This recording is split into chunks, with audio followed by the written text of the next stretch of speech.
اوپر بھی ڈپلومیٹکلی بات کرنے کی ضرورت ہے اور سفارتی طریقے سے ہی معاملات کو حل کیا جاتا ہے. جنگیں جب بھی ہوتی ہیں ان کو مذاکرات کے ذریعے ہی بات کی جاتی ہے. ایک مثبت پیش رفت ہوئی ہے گزشتہ روز سے لے کر اب تک, جو کہ پاکستان اور انڈیا کے ڈی جی ملٹری آپریشنز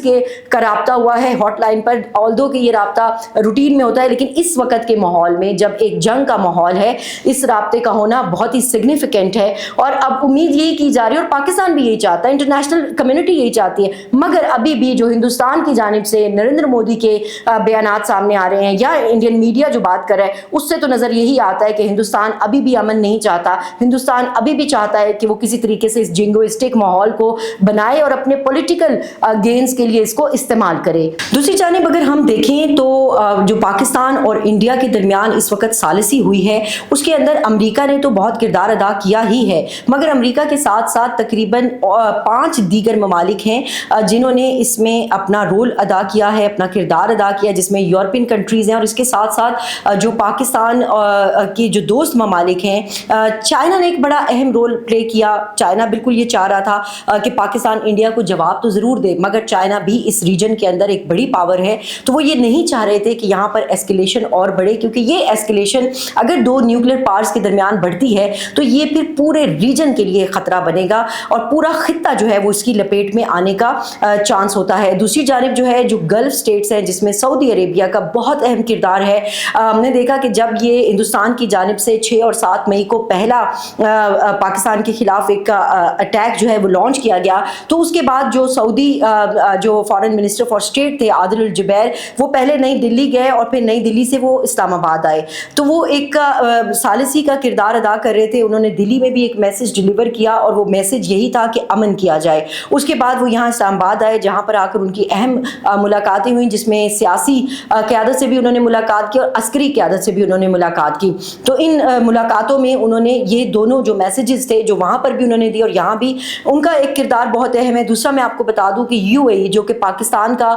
بڑا اچھا دیرینہ دوست ہے اور ہمیشہ ہر مشکل وقت میں یو اے ای نے پاکستان کی مدد کی ہے, تو یو اے ای کی جانب سے بھی اس تمام یہ جو اس وقت صورتحال تھی اس میں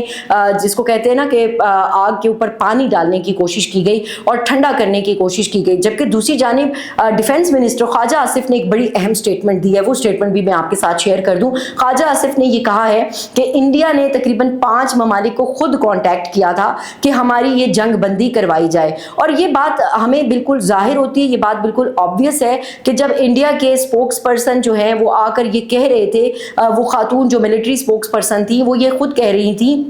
کہ انڈیا بھی ڈی ایسکیلیٹ کرنا چاہتا ہے, شرط یہ ہے کہ پاکستان ڈی ایسکیلیٹ کرے. تو یعنی آپ کی عقل اس وقت ٹھکانے آ گئی جب پاکستان نے 10 مئی کو آپ کو زبردست قسم کا جواب دیا, تو آپ کو سمجھ آ گیا کہ اب صورتحال جو ہے وہ کنٹرول سے باہر ہو سکتی ہے, اب معاملات کو سنبھالنے کی ضرورت ہے اور اب جو ہے وہ ڈی ایسکیلیشن کی جانب جانا چاہیے. دوسری جانب D G S P R lieutenant general Ahmad Sharif نے بھی اپنے پریس کانفرنس میں اس بات کو کنفرم کیا. جب ان سے یہ سوال کیا گیا تو انہوں نے اس بات کی کنفرم دی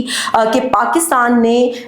یہ سیز فائر کے لیے کانٹیکٹ نہیں کیا, it was India who contacted the international community. So India نے خود جو ہے وہ اس حوالے سے, اور اب نریندر مودی آ کے بڑی بڑی باتیں کر رہے ہیں, بڑے بڑے دعوے کر رہے ہیں کہ جی وہ تو پاکستان ہار گیا تھا, تو پاکستان شکست خوردہ تھا اور پاکستان یہ چاہتا تھا کہ یہ جنگ بندی ہو. تو یہ صرف وہ اپنے پولیٹیکل گینز کے لیے, اور کیونکہ آپ کو معلوم ہے کہ ہندوستان کے اندر اینٹائی پاکستان جو نیریٹو ہے اس کو بیچا جاتا ہے, وہی وہاں پر بکتا ہے, اور بالخصوص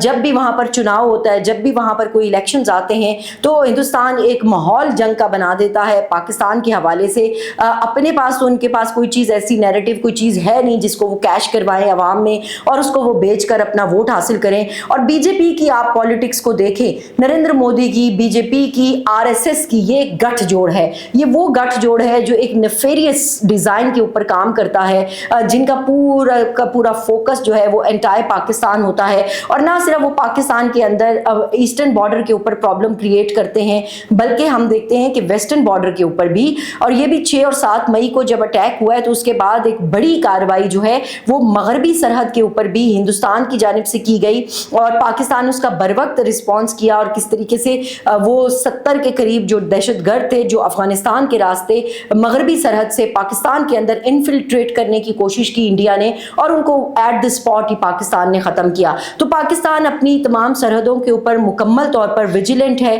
اور مکمل طور پر جو ہے وہ کام کر رہا ہے. لیکن یہ جو نریندر مودی کا بیانیہ ہے یہ اب گھس پٹ چکا ہے, یہ اب پوری دنیا نے دیکھ لیا ہے, یہ جھوٹ پر مبنی ہے, اس کی کوئی حقیقت نہیں ہے. اور اب جس طرح سے ہم نے پہلے کہا کہ ہندوستان کے لوگ بھی سمجھدار ہیں, سوشل میڈیا کا وقت ہے, حقائق چھپائے نہیں جا سکتے ہیں. اور جس طریقے سے ان کی فورسز, ٹرائی فورسز کی پریس کانفرنس تھی, جب ان سے سوال پوچھے جا رہے تھے تو وہ یہ کہہ رہے تھے کہ ابھی ہمارے پاس ڈیٹیلز نہیں, ہم بعد میں بتائیں گے. تو بھئی آپ کون سی ڈیٹیلز بتائیں گے؟ آپ بتائیں اپنے عوام کو کتنی بے شرمی سے اور کس طریقے سے آپ نے شکست کھائی ہے اور آپ کی بیسز کو کس طریقے سے پریسائزلی پاکستان نے ٹارگٹ کیا ہے. اس کے ساتھ ہی آج کے ولاگ سے مجھے اجازت دیجیے. اللہ نگہبان.